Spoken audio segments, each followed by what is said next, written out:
Guys, nahack ang account ko kaninang umaga, yung aking Iraya Life Points Hive. So, dito sa vlog na ito, tingnan natin kung ano nangyari.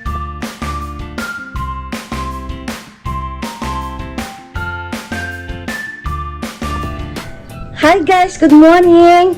2024 ngayon at bukas ay 7th year anniversary ng Iraya. So, we are very grateful na nakasurvive kami during pandemic and we are still doing well. So, at dahil yan sa aming mga clients, sa aming suppliers at sa mga staff namin na patuloy na sumuporta sa Iraya Life Enterprises. So guys, palambing naman pa-subscribe ng ating channel. So ngayong araw na ito, gusto kong ibahagi sa inyo ang isang experience ko kaninang umaga na nag-ubos ng oras ko. So, umagang-umaga nag-video ako o nag-picture ako ng mga anniversary gift natin para sa ating mga suppliers. Pero, may nakita akong miss call kay Ans Binoya. Isang MSME sa... Nakasama ko siya sa pagbabasar sa SM Mega Mall at isa rin siya sa MSME na assisted ng DTI.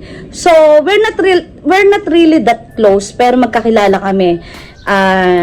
Magkasama kami ini-interview ng kunyari sa TV, sa radio. So, marami mga instances na magkasama kami ni Ans Binoya. And the last time of communication that we had, humingi ako ng tulong sa kanya kung paano magkameron ako ng network sa Occidental Mindoro sa San Jose, since taga doon siya. So, nakita ko yung miss call kagabi pa. So, alam ko na very important yan dahil si Ans Binoya ay hindi siya nagko-contact sa akin.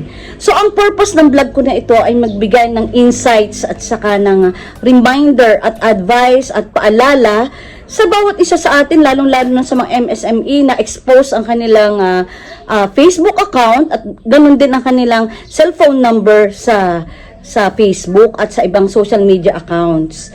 So, ito ang ginamit ng hacker sa akin, yung account ni Ans Binoya. So, nag-miss call siya sa akin through messenger kagabi, tapos, kanina umaga, nag-miss call na naman. So, tinatawagan ko siya, hindi niya sinagot. So, nag-message siya sa akin, sabi niya, sis, bigay mo sa akin ang cellphone number mo.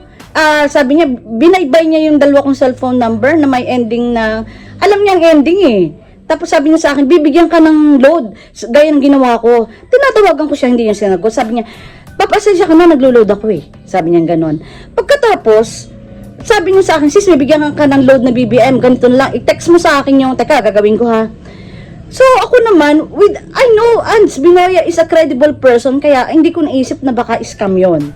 So, ang ginawa niya, sabi niya, sis, pahingi ako ng code na ipinadala sa iyo doon sa system na magbibigay ng preload sa iyo, 500 daw at saka 1,000. Siyempre, parang sabi, libre na to, galing kay Ans Binoya. Sabing ganon. So, maya, may natanggap akong text message. Ang sabi ay, parang code ng Facebook. Hindi ko naisip na yung code na yun, pwede niya magamit sa akin para mag-change niya yung aking password ng account ko. Bali, dalawang aking Facebook account. Wala sa hinagap ko na scam talaga yon, or siya ay isang hacker para magamit niya ang aking yung code na yon para magamit niya para mapalitan ang password ko at maka-communicate siya sa aking mga clients, sa aking mga relatives, at yon, wala ako talaga, only a matter of 5 minutes. Kaya ko lang nalaman na scam talaga siya, ay parang nagduda ako. Sabi ko sa kanya, Ans, baka hindi ikaw ito, baka manahak ang account mo. Tumigil na ako ng pagko-communicate. After 5 minutes, tumawag sa akin yung isang kaibigan ko, si Madam Mimi. Sabi niya, Sok, wala lang ako kasi mautusan dahil lang papasahan kita ng inuutang mong 10,000. Sabi ko, anong inuutang?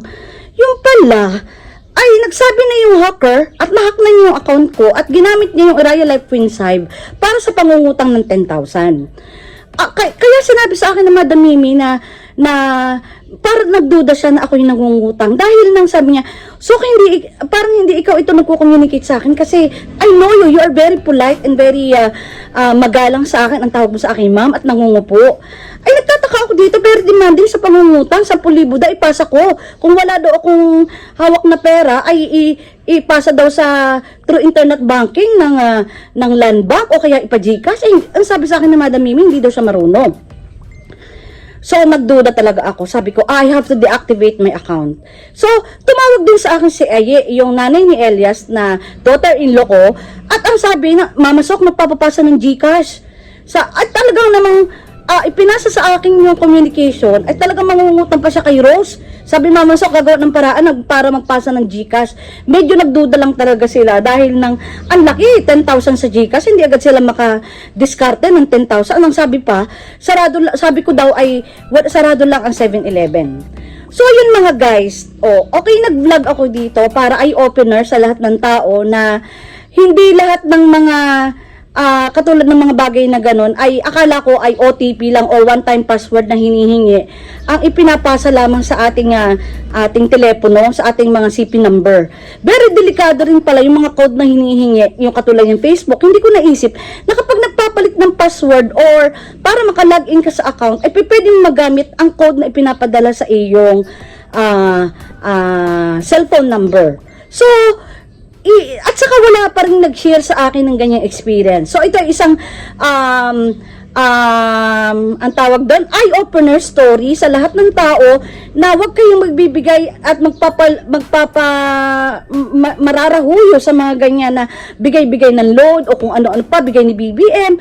Kasi na-victimize ako niyan. Lucky ay medyo only a matter of minute ay nagawan ko ng paraan at ang ginawa ko ay pinalitan ko yung password ko. Noong una hindi ako makalogin, pero dahil sa ako ay may record ng aking password, ng aking yung aking email address, na napalitan ko agad yung password ko bago marami pang mangyari. Hindi lang, bali ang nag-communicate sa akin ay 5. So ang ginawa ng hacker ay sabi niya pa, ganun sa mode of operation kay Tians Binoya na sabi bibigyan ng 500 na load o kaya ay may GCash. Marami nag-message sa akin at hindi sila naniwala na ako yung nagpapapasa ng ganun. So, using Iraya Life, Queen's Hive Messenger ay ganun. So, guys, ito ay isang paalala sa atin na talagang we have to be very careful sa ating social media account, sa ating telepono dahil ginagamit yan ng hacker. At isang bagay din yun ay kailangan maging mapanuri tayo, gaya ni Madam Mimi. Kaya niya daw nahalata na talagang hindi ako yon ay dahil sa matagal na kami magkakakilala, yung way of communication ko na nangungupo ako, naging mapanuri siya kaya hindi siya nabiktima. So, yun nga yung araw na ito ang maibahagi ko sa aking vlog at sana ay may natutunan kayo kahit kaunti.